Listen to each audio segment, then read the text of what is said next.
My channel বঙ্গাল Sudipa. তো আজকে সারাদিন কি করছি না করছি সবটাই তোমাদের সাথে শেয়ার করব। তো ব্লগটা স্ক্রিপ্ট না করে ফুল ওয়াচ করো আর সাথে দেখো। সকাল সকাল সিম্বু ওর পাপার সাথে গেছিল মাঠে। প্রত্যেক দিন হানি সকালে মাঠে দৌড়াতে যায়। তো সিম্বুরও বায়না ও ওর পাপার সাথে যাবে, কিন্তু প্রত্যেক দিন না নিয়ে গেলেও হানি মাঝে মধ্যেই ওকে নিয়ে যায়।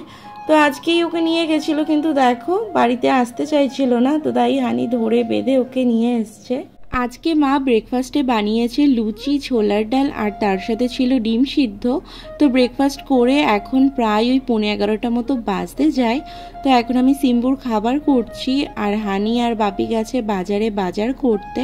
তো আজকে বাজার থেকে চিকেন এনেছে, কই মাছ এনেছে আর এনেছে মাটন। তো মাটনটা যেহেতু রাত্রে রান্না হবে তো তাই আমি ফ্রিজে ঢুকিয়ে রেখেছি।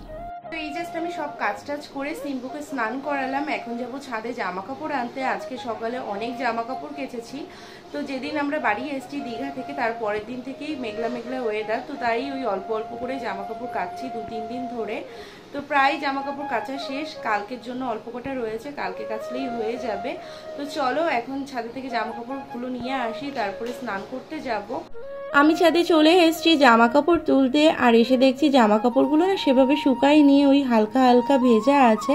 তো তাই আমি উল্টে পাল্টে দিচ্ছিলাম। আর আসার সময় না আমি লুকিয়ে এসেছি যাতে সিম্বু আমাকে না দেখে, কারণ ওকে স্নান করিয়ে দিয়েছি আর ছাদে আসলেই দৌড়াদৌড়ি করবে আর ঘেমে যাবে। কিন্তু কি হলো লুকিয়ে এসে, কারণ ও ঠিক বুঝে গেছে যে আমি ছাদে এসেছি, আমার পিছন পিছন চলেও এসছে আর ওই যে দুষ্টুমি করছে। আর তোমাদের সাথে আজকে সিম্বুর একটা ছোট্ট ভিডিও ক্লিপ শেয়ার করব। আমি যেভাবে ব্লগে ইন্ট্রো দিই আজকে সিম্বু সেম ওরকমভাবেই ইন্ট্রো দিয়েছে, আর আমার না ভিডিওটা খুব ফানি লেগেছে। তো চলো এবার ভিডিওটা তোমরা দেখে নাও।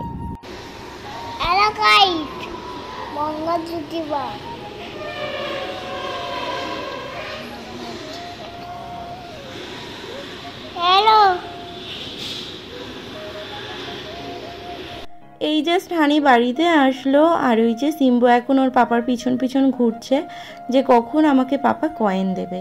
আর হানি এবার আমার জন্য আইসক্রিম নিয়ে এসছে, কারণ আমি না প্রচণ্ড আইসক্রিম খেতে ভালোবাসি। আমরা লাঞ্চ করতে বসে গেছি, আর আজকের লাঞ্চের মেনু হচ্ছে উচ্ছে ভাজি, তেল কই আর চিকেন।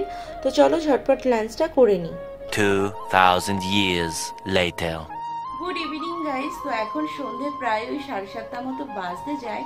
তো সিম্বু ওর পাপার সাথে গেছে একটু ঘুরতে, আর এই পাশে দেখো আমি ঘরটরগুলো পরিষ্কার করে নিয়েছি। তো এখন যাব রান্নাঘরে, কারণ আজকে রাত্রেবেলা খুবই স্পেশাল একটা মেনু হবে। তো কি রান্না হচ্ছে না হচ্ছে ব্লগটা দেখতে থাকো, তোমরা জানতেই পারবে। তো আজকে দিদিকে আসতে বলেছিলাম, দুপুরবেলা দিদি এসছে, কারণ আমি খুব একটা তো রান্না করতে পারি না, তো তাই বলেছিলাম আসতে। তো আমি আর দিদি মিলেই রান্নাটা করব। তো চলো এখন রান্না করে গিয়ে সব জোগাড়জান্তি করি। তো তোমরা ব্লগটা স্ক্রিপ্ট না করে দেখতে থাকো আর সাথে থাকো। বাবা তুমি ঘুরু ঘুরু করে চলে এসছো? কোথায় নিয়ে গেছিল বাবা তোমাকে? মিমি আছে আইসক্রিম, থ্যাংক ইউ।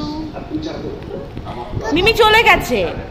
তুমি কি মিমি এটা এটা আমি খাবো? তুমি খাবে? তুমি খাবে আইসক্রিম খাবে? এটা আমি খাবো, দুটোই আমি খাবো।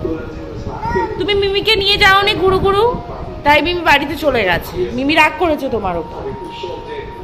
কি হবে এবার?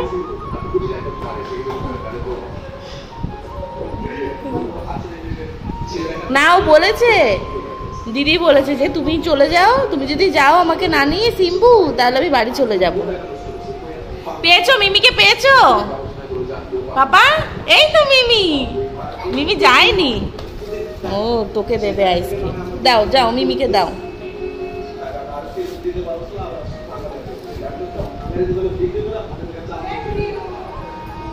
সবার ফার্স্টে মাটনটা রান্না হবে, তো তাই এখানে আমি মশলাটাকে ভালো করে কষাচ্ছি। আর এই যে এখানে মা টক দই দিয়ে মাটনটাকে ম্যারিনেট করে রেখেছে। ভাতের জলটা গরম হয়ে গেছে, এখন দিদি চালটা দিয়ে দিচ্ছে। আর যখন জলটা বসানো হয়েছিল তো তখন দারচিনি এলাচি দিয়েছিলাম। তো গাইস তোমরা কি একটু একটু বুঝতে পারছো যে আজকে ডিনারে আমাদের বাড়ির স্পেশাল কী রান্না হচ্ছে? তো এখানে দেখো চালটা যাতে নিচ থেকে না লেগে যায়, তো তাই আমি হাতা দিয়ে ভালো করে নেড়ে নিচ্ছিলাম। আর এখানে আমি বেরেস্তার জন্য পেঁয়াজও কেটে নিয়েছি। তো ভাতটা হয়ে গেছে, এখন আমি এই যে ভালো করে থালায় ঘি মাখিয়ে এই যে ভাতটাকে এখন ঠান্ডা করতে দেবো। আজকে কিন্তু হানির আবদারেই বিরিয়ানিটা করা হচ্ছে, আর আমি যেহেতু রান্না খুব একটা করতে পারি না, তো বিরিয়ানি তো দূরের কথা, কিন্তু আমার দিদি কিন্তু দারুণ বিরিয়ানি বানায়, তো তাই ওকে আসতে বলেছিলাম। তো এখানে দেখো সব কিছু রেডি হয়ে গেছে, এখন দিদি জাস্ট মানে স্টেপ বাই স্টেপ লেয়ার করবে। তো এদিকে দিদি স্টেপ বাই স্টেপ লেয়ারও শুরু করে দিয়েছে। আর মানে কি বলো তো, হাঁড়িটা একটু বেশি বড় হয়ে গেছে, কিন্তু এর থেকে না ছোট হাঁড়ি ছিল না, যার জন্য এত বড় হাঁড়িতেই করা হচ্ছে। তো লেয়ার ডান, এবার জাস্ট ভাপটা দিলেই হয়ে যায়। A few moments later. আমরা ডিনার করতে বসে গেছি, আর দিদি কিন্তু মাটন বিরিয়ানিটা দারুণ বানিয়েছে। তো হানি বাপি খেয়ে খুব ভালোই বলেছে। তো ডিনার করে সিম্বুকে ঘুম পাড়িয়ে এখন আমি আর দিদি আইসক্রিম খাচ্ছি। তো চলো তোমাদের সাথে অন্য কোনো ব্লগ নিয়ে দেখা হবে, বাই।